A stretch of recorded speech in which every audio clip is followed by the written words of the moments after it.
Kitchen मध्ये मी नम्रता मुरकर सर्वांचं स्वागत करीत आहे। परत एक नवीन रेसिपी घेऊन आले, मुगलाई नवाबी पनीर करी। चला तर रेसिपीकडे वळूया। शेगडीवर पॅन ठेवून गॅस चालू करून घेऊया।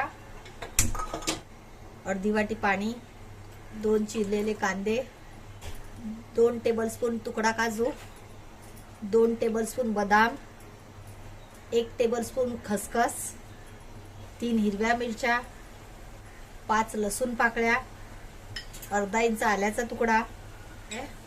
आता हे मंद गॅसवर झाकण लावून पाणी आटस्तव शिजू द्यायचे। झाकण ठेवून 5 मिनिटं झालेली आहेत, उघडून बघूया। बघा यातील पाणी आटलेलं आहे। आता गॅस बंद करूया। हे गार झाल्याच्या नंतर मिक्सरला लावून फाईन पेस्ट करायची आहे।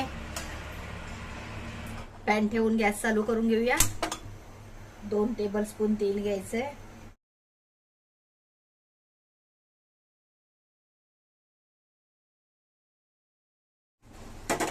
आता दुसऱ्या साइडला पलटून घेऊया।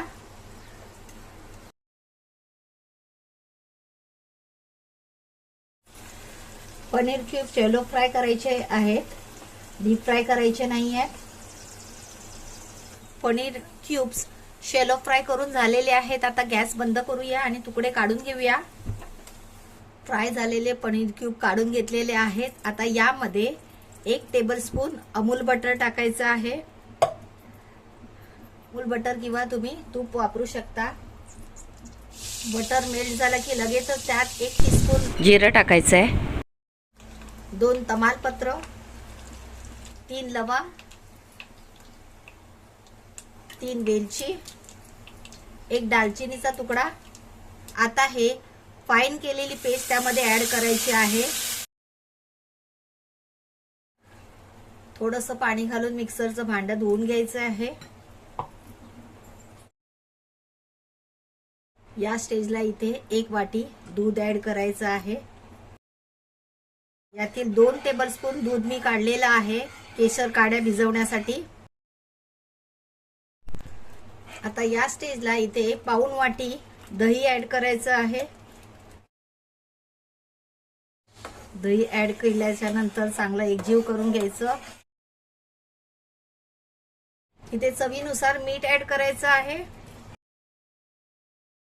काळी मिरी पावडर ऍड करायची,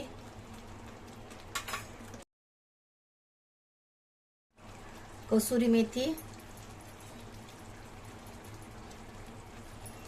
मुठभर साखर ऍड करायची। साखर ऍड केल्याने भाजीची टेस्ट बॅलन्स होते।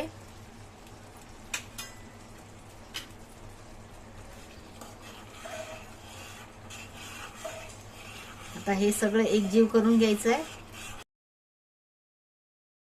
आता यामध्ये पनीर क्यूब्स ऍड करायचे आहेत।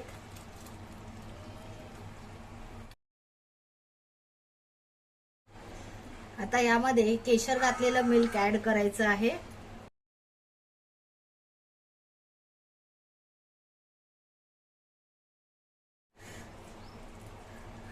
आता एकदा चांगलं एकजीव करून घ्यायचं। आता मंद गॅसवर झाकण लावून 5 मिनिट वाफ देऊया। झाकण ठेवून 5 मिनिटं झालेले आहेत, उघडून बघूया। सुगंध तर एकदम भन्नाट येत आहे। आता यावर खूप सारी कोथिंबीर टाकायची। आता गॅस बंद करूया। मुगलाई स्टाईल नवाबी पनीर करी खाण्यासाठी तयार। तर मंडळी, मुगलाई स्टाईल पनीर नवाबी करी तयार आहे। रेसिपी आवडली तर लाईक करा, शेअर करा। चॅनलवर नवीन असाल तर चॅनलला सबस्क्राईब करा। वेळात वेळ काढून तुम्ही ही रेसिपी पाहिली त्याबद्दल खूप आभार। लवकरच परत भेटूया अशाच एका नव्या रेसिपी सोबत। तोपर्यंत बाय बाय।